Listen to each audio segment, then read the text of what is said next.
Innovation na makambo ya mpepo tope aviation na RDC. Compagnie africaine d'aviation CAA na mokuse alela yango minu na nenga kosakana tedi et commandé domaine na ye après réception ya premier Airbus A330 oyo CAA yaka nango mikolo eleki yango nde sukisaka masolo ndimela ngai mwana Kongo ke CAA auti lisusu kobambola kokodikoko na ebotu na domaine aérien avec arrivée pe réception ya deuxième avion ya sika Airbus A330.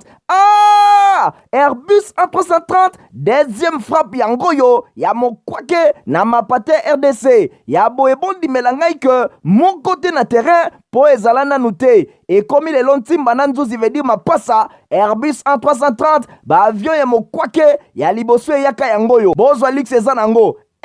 neti soki o matio kita na ote po confort nango eza na ba angle nyonso kobana na bakiti na couloir na first class na classe économique et bongo bozo ya mibale yango yo nyonso eza na excellence pe noblesse moko hors pair boyeba pe bosimba ke Airbus A330 eza ba marque ba avion oyo bomodaka na international ba compagnie aérienne de renom pe crédible nde basalelaka yango bokokuta yango na bamboka lokola Allemagne veut dire na Machaft pe ba pays européen ebele kutu batu ya baaffaire pe mingi ya minene na monde mingi basalelaka yango po na kitoko pe bopeto na luxe na yango surtout mécanisme ya sécurité eza nango chaque siège ndenge kaka boza komona eza na mwa mini télé oyo kotalela bafilme ennui, fatigue, okotika la koyoka yango te USB na pointe pour le chargement ba téléphone tope ba utilité mosusu Airbus A330 ya mibale ya CAA et combien eza na deux classes first class pour na bino ba grand monsieur na ba grande dame pe ba personnalité misusu ebele avec 36 sièges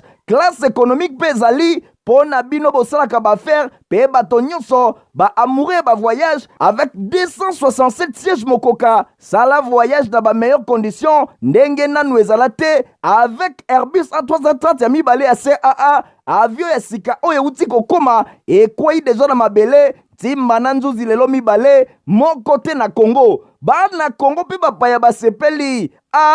oui CAA mfumu na ba innovation deuxième avion Airbus A330 yango ekomi. Mercredi, là, on a voté la vidéo. Merci pour vos éveils. Vous savez, vous avez vidéo pour la colonne. Il faut le journal, il y a peu pour le peuple. Merci, la fidélité, pour confiance. Vous avez continué. Vous avez un journal, la vidéo, la journal pour le mardi 19 septembre. On est à New York, 78e session de l'Assemblée générale des Nations Unies. Parmi les chefs d'État, qui est président de la République, Félix Antoine Tshisekedi Tshilombo, Azali sur place. Héritier, Mapini, Mapesibinoba, détail. Mokolo ya mardi 19 septembre 2023 na New York na États-Unis d'Amérique de 78e session ya Assemblée générale des Nations Unies efungwamaki ba chef d'État ebele elongo na ba décideur ya mokili bazalaki wana kati na bango président ya République démocratique du Congo Félix Antoine Tshisekedi Tshilombo oyo a participaki pe na cérémonie solennelle yango bosimba ke ba dirigeant oyo bakozala pendant une semaine na tribune ya ba Nations Unies bakolobela ba question ebele pona oyo etali progrès pe objectif ya développement durable na horizon 2030 ya ONU bakolobela financement ya bamboka oyo ezali en développement sécurité préparation pe promotion ya pandémie bakolobela lisusu ba soins de santé en particulier mingi penza ya tuberculose bosimba ke chef de l'État Félix Antoine Tshisekedi Tshilombo yepe abengami kozwa maloba mokolo ya mercredi 20 septembre 2023 liboso ya ba tribune ya ba Nations Unies ezali discours moko oyo ezelami makasi moko te abosani ke République démocratique du Congo azali kobongama pona élection ya décembre 2023 chef de l'État Félix Antoine Tshisekedi Tshilombo akosala état des lieux pona makambo etali élection akobosa na pete situation sécuritaire na est ya République démocratique du Congo et pai wapi RDC azali agressé et pai ya voisin na ye Rwanda na nzela ya ba rebelle ya M23 bosana te ba problématique ya développement paix ya santé yangonde ezelami na discours ya chef de l'État Félix Antoine Tshisekedi Tshilombo na tribune ya ba Nations Unies. Demain, d'abord, ma solo à l'Assemblée nationale, Simba qui est conférence de président, ils allaient qui convoqué pour wapi, ma priorité à session en septembre, ils allaient qui fixer héritier, moi pindem une fois de plus reportage. Session ordinaire il y a septembre 2023 et ça là qui focus sur l'examen peut vote il y a loi il y a réduction des comptes et l'ongon exercice 2022 et l'ongon la loi des finances exercice 2024 boye député national Joseph Lembi Libula rapporteur il y a Assemblée nationale à ça là qui compte rendu mukulu eleki na cabinet na ya mosala na palais du peuple pour na conférence et président et ça là qui convoqué lundi 18 septembre 2023 dengue article 60 il y a règlement de l'intérieur et zali koloba pour na fonctionnement il y a Assemblée nationale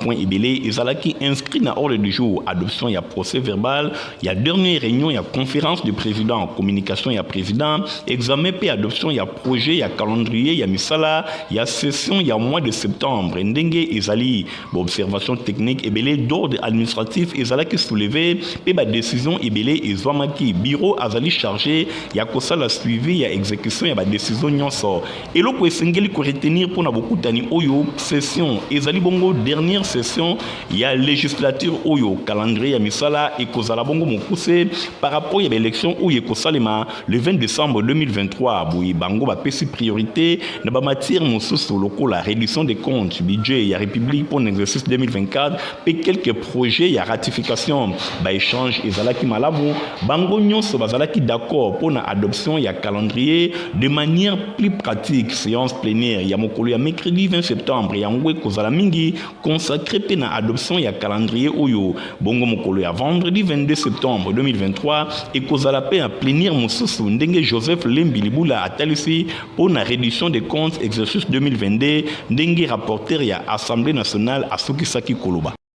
Tout la kaka na masolo Assemblée nationale pour la kosuma qui va député bazaki pe na séance plénière mokolo ya mercredi 20 septembre na mokambi ya président na bango Christophe Mboso wa pe pai ba député ba examiner qui bon peut ba adopter qui projet ya calendrier ya session ordinaire ya mois ya septembre 2023 boy ba répartition ya ba matière na ba commission ba détail élément oyo bokolanda yango na journal na biso ya mokolo ya lobito beta bongo masolo ya seni pour la kosona que président ya commission électorale nationale indépendante Seni na mokuse mwana mboka Denis Kadima asalaki mokola mercredi 20 septembre cadre ya concertation entre Seni na ba parti pe ba regroupement politique na salle spectacle kuna na palais du peuple honorable Nombumbu ba ki ba base ya honorable Nombumbu oya mo amba basangana ki pona ko sala réunion na complexe scolaire Mama Pemba ba détail la Dilandu.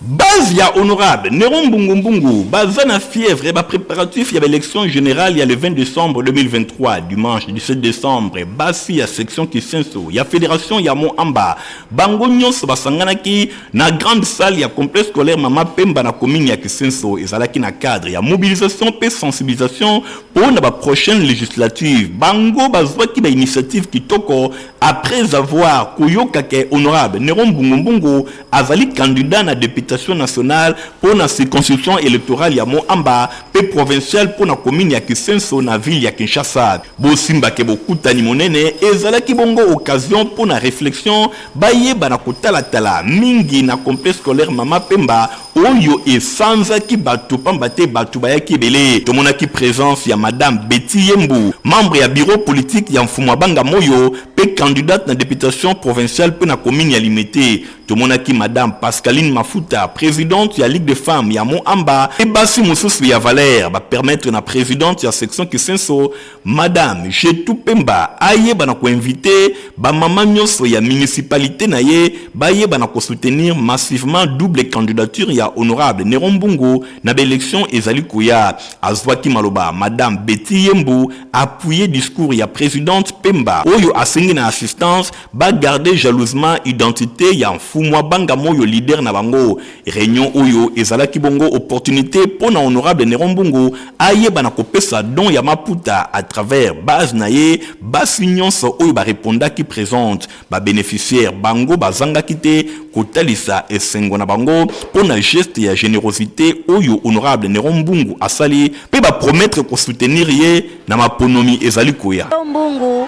to pesi yo merci o kele liboso musana yo esalima na nzela na yo ya nzambe to pesi yo merci biso ba mama to tomboli yo topesi yo merci po musala ekende liboso esika nyonso yo okonyata nyonso malamu epesamela yo biso topesi yo lokumu topesi yo pouvoir wana esalema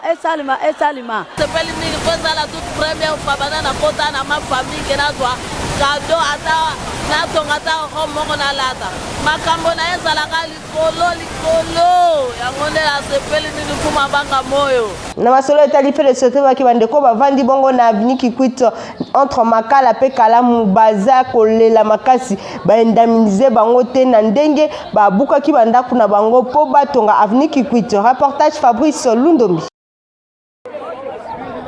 Population bavandi na commune ya Kalamu pe Makala le long ya avenue Kikwit mingi penza pene ya pont oyo batongaki po na kobongisa to kotonga avenue oyo bazali kolela indemnisation baliaki mwa ndambo ya ba parcelle na bango baprometaki bango bakopesa bango mwa eloko kasi basali tango molai eloko yango ezali komona na te talatina ya kanda na bango mokolo ya lundi 18 septembre 2023 babrilaki bapne bazali kolela balobi l'état esengeli a respecter parole na ye oyo nyonso balobaki esengeli esalema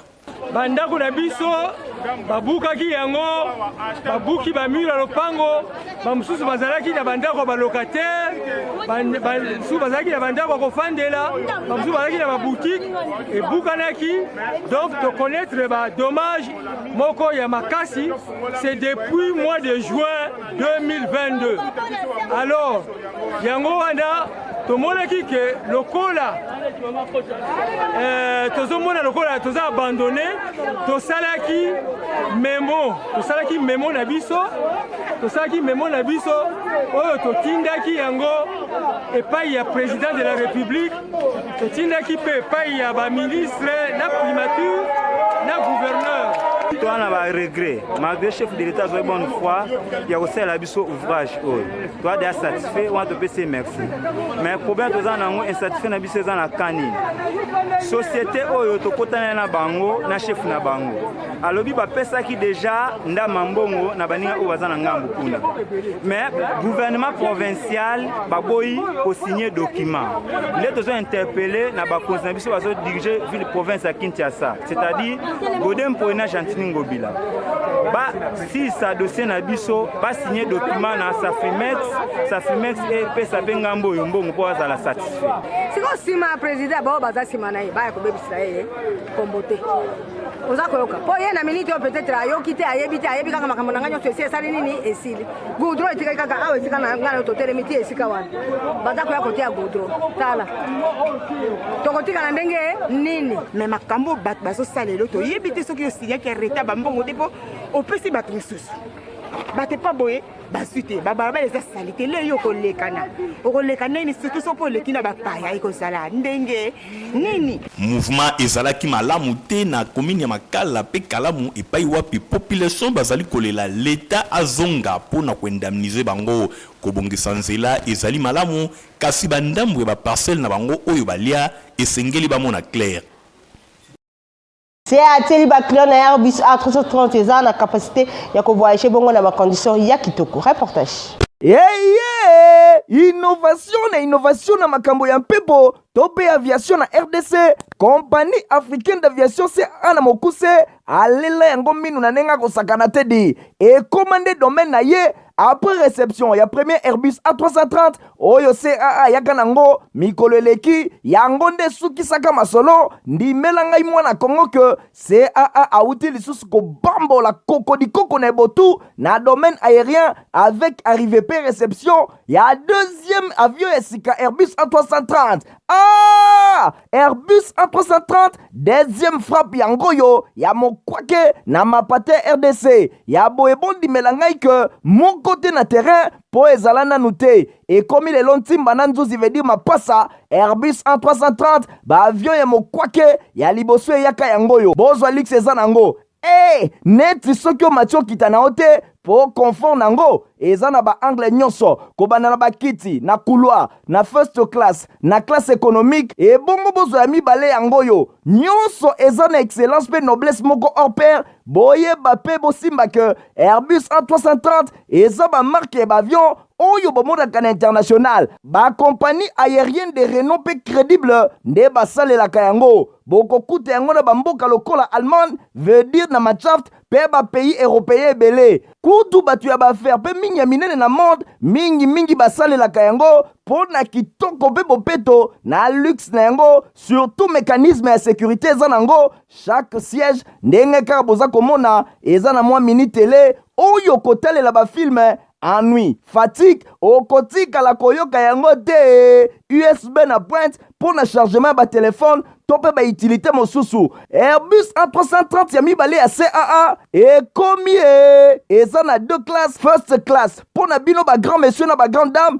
pe ba personnalité misusu ebele avec 36 sièges classe économique pe zali pour na bino bosalaka ba faire pe bato nyonso ba amoureux ba voyage avec 267 sièges mokoka sala voyage dans ba meilleures conditions ndenge nanu ezala te avec Airbus A330 ya mibale ya CAA avion ya sika oyo uti kokoma ekwei deja na mabele timba na nzuzi lelo mibale moko te na Congo bana Congo pe bapaya basepeli ah oui CAA mfumu na ba innovation deuxième avion Airbus A330 yango ekomi Tobeta bongo masolo mususu 6e session ya formation professionnelle na centre de formation Nerombungu et Zakobanda le 25 septembre na ba filière na bango nyonso bolanda ba détail elongo na Ladiland Héritier Mapindemi. 6e session ya centre de formation professionnelle honorable Nerombungu ezali kobanda le 25 septembre ezali koya na ba filière na bango nyonso lokola informatique coupe couture esthétique français anglais alphabétisation auto-école décoration pharmacologie pe koyeba kosala crème yaou jibaoba elongo na insecticide pona yango responsable ya centre oyo madame Naomi Lukoji abengi mutu nyonso alingi koyekola mosala na maboko akende komisa na lombango pambate ba place ezali limité pe abakisike na centre de formation professionnelle honorable Nerombungu b'inscription basilabis ezali ya ofele atalesiti na mutu asengeli aiba mosala na vie na ye pona ye mosala ezali tata pe mama ezali makasi mpona kozwa lokola papa Nero kote papa Nero susi na ezali bachômeur basila na RDC mobimba yango atie baformation nyonso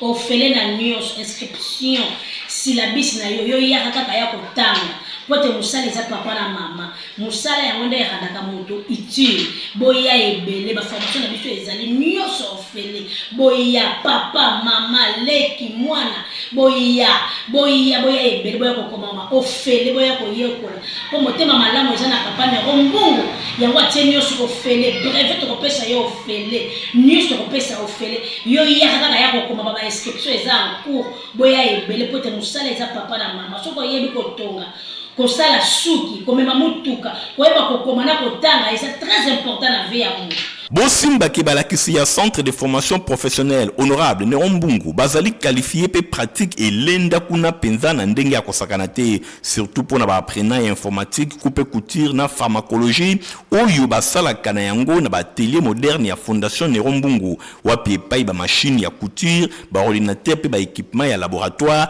ezali vraiment ya sika Bosimba lisusu ke centre de formation professionnelle honorable Nerombungu ezwami na avenue Bantandu numéro 39 quartier Kanga na commune ya Kisenso pembeni ya complexe scolaire Mama Pemba ba bureau na bango ezali chaque jour ya kofungwama de 7h tina 18h30 pona information mososo esengeli ko benga na ba numéro oyo centre de formation professionnelle honorable Nerombungu yango nde penza pona formation ya solo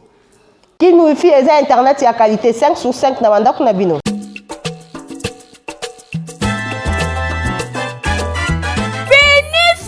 makambo ya kokende kosomba mega na coin po eza perte ya pamba boyokelanga eloko oyo Kin Wifi eye mpona koresoudre baproblème na bino nyonso na oyo etali internet bamemeli bino internet ya haut débit fixe par satellite partout na République démocratique du Congo ata na fin fond kuna même na bozoko toujours na vitesse ya nyama tina 50 megabytes par seconde. Bakisa likolo nango bonus data la nuit ya 150 p 300 giga de 22h à 6h. Bobo solo la kitoko bo travailler nelengi pe o télécharger biloko nyonso oyo za nango posa na ba entreprise, bar restaurant, hôtel, église, même na wenze. Bo partager connexion ata quartier mobimba bo kin wifi, internet assuré, vitesse ekuba yango ekatana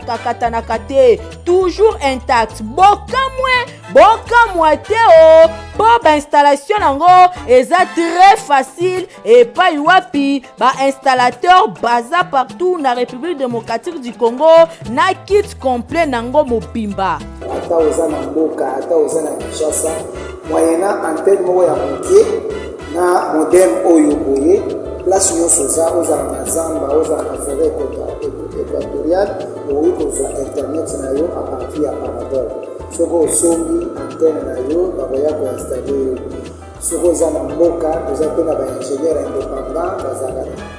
na disposition na biso mpona koinstalle antenne. Kutakin wifi na rond-point Forescom na kati ya immeuble La Brousse na commune ya Gombe oza mobimba. Stribi Ozana posa kosuma sapato ya qualité place eza se moko na 7 rue Limité Petit Boulevard okomona Papa Griff azawana okosuma sapato ya kitoko. Papa sinangai eutako apio olingaka basapatu kitoko olingaka mokoto ya malonga oyo ekobimisa yo propre liboso ya bato nyonso esika eza se moko na 7e rue na commune ya Limité na place commerciale na Petit Boulevard. Tala malamu yeyo collègue ya bato nyonso basalaka basapatu minene na mikili ya poto basapatu ya kitoko oyo bino boyebi yeyo ye moko ayebi mosala na ndenge akosakana te bato nyonso bayebi collègue ya Jimmy Weston azali kosala koto na ndenge akosakana te. Nayebi ke chef de l'État Fachi Beton oyebinga na kombo oyebinga na elongi oyebinga na musala. Moi je pense que c'est déjà quelque chose de bon. Puis oyebi batezaki na Limité toki na premier ministre ozalaka na yo na musée oyo kota palais du peuple obenga ngai tokutana mais ti lelo ka ba blocage. Mais on a même la ministre là, ministre de la culture Azali, ministre de l'industrie Azali, ministre de la PMI Azali, PMR. Mais pourquoi tu es beaucoup de changa maboko, on a bien diminué le taux de chômage. Pour nous les hommes, par contre, on n'a pas Patrice pour diminuer le taux pour encadrer jeunesse, pour transformer Bango, si on est pour ça la sapate. Est-ce que on a besoin de ça pour nous? Je ne pense pas. Automatiquement, à Oluka, Azala, responsable pour qu'il y ait des familles. Mais pourquoi? Naza été dit pourquoi? Dans ce cas-là, on a fait un gentil Ngobila. Adjoint Naé, ils allaient chez Koko Moulumba, fils gouverneur gentil Ngobila. Nous avons quand même bonne foi. Albara Ngamoua, mais Bangati n'est pas chef de l'État. Il a fait mon compte au monde. Il a dit que ma politique, tout le monde m'a camé. Mais il fait qu'il bonne foi. Autorité moi je pense que nous sommes effort et ça devoir on a dit on a devoir dans la salle ceux qui étaient dans la 7e rue place commerciale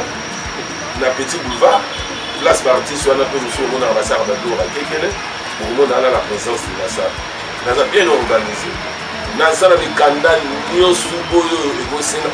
l'État le but de soutenir yo yango na bimisi mais il faut soutenir un gars. Bon, je comprends. Donc, client nous soit pour Dakar. Nous papa Christ Mawal, nous va dire son maman. On va soutenir Rio. Il faut Simba Science. Maintenant, dans Simba Science, on a vu la matin. Donc, je suis Ria Awa. Aux ala la fête, au bien battu, nous sommes la fête. Là, tu as la ça Awa. Aux ala la mariage, là, tu as Awa. Aux ala sapat, tu as mon nez, le col à il. Il y a un ordinaire, comme un roi est mort. De cocaïne. Ozana oyo lokwa emoro onge koma bolite lokola il yaka na osala nasaka réparation nasaka fabrication donc na yebi osala comme il se doit otaki bate ezaki Oyoki adresse ezase moko na 7e rue Petit Boulevard na commune ya Limete epai wapi ba chaussure ba sandal ba mapapa ezali kosalema na ndenge ya kosakana te soki okoti awa obosani Italie libela. Diaming eza potopoto ya qualité bana ya mboka nyonso bokoki komela yango eza repas moko complet kati na yango protéines, vitamines pe énergie.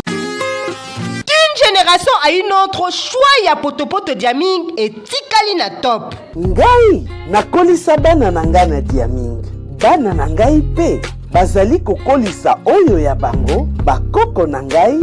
kaka na Diaming. Diaming ezali potopoto ya kitoko pe elengi esalemi na bana ya mboka. Consommons congolais.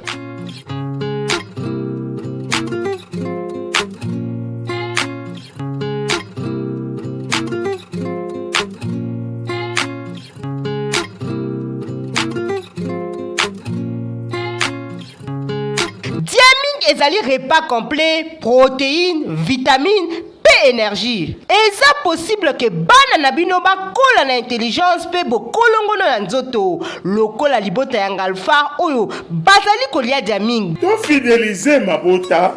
na bana na biso na Diaming, Léa Otonda, d'une génération à une autre. Bozalaki ebele pona kolanda info ngala journal ya pepo la pepo sepelaki na ofisa. Merci na Christian Kengebe ni azalaki bongo na sima ya caméra azalaki assisté na Alain Bouyala héritier mapine mais superviseur qui journal au na montage azalaki bongo na Christian Kengebe une fois de plus ngala minute de rendez-vous mais kozali ko au revoir. Innovation na makambo ya mpepo tope aviation na RDC compagnie africaine d'aviation c'est ana mokuse alela yango minu na nenga kosakana te di et commandé domaine na ye après réception ya premier Airbus A330 oyo CAA yaka nango mikolo eleki yango nde sukisaka masolo ndimela ngai mwana Kongo que CAA auti lisusu ko bambola koko na botu na domaine aérien avec arrivée pe réception ya deuxième avion esika Airbus A330.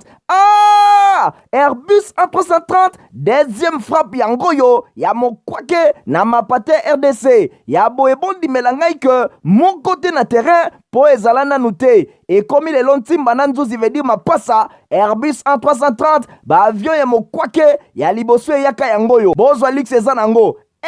neti soki omatio kita na ote po confort nango eza na ba angle nyonso kobana na bakiti na couloir na first class na classe économique et bongo bozo ya mibale yango yo nyonso eza na excellence pe noblesse moko hors pair boyeba pe bosimba que Airbus A330 eza ba marque ba avion oyo bomodaka na international ba compagnie aérienne de renom pe crédible nde basalelaka yango bokokuta yango na bamboka lokola Allemagne veut dire na Machaft pe ba pays européen ebele kutu batu ya baaffaire pe mingi ya minene na monde mingi basalelaka yango po na kitoko pe bopeto na luxe na yango surtout mécanisme ya sécurité eza nango chaque siège ndenge kaka boza komona eza na mwa mini télé oyo kotalela bafilme ennui, fatigue, okotika koyoka yango te USB na pointe pour le chargement ba téléphone tope ba utilité mosusu Airbus A330 ya mibale ya CAA et combien eza na deux classes first class pour na bino ba grand monsieur na ba grande dame pe ba personnalité misusu ebele avec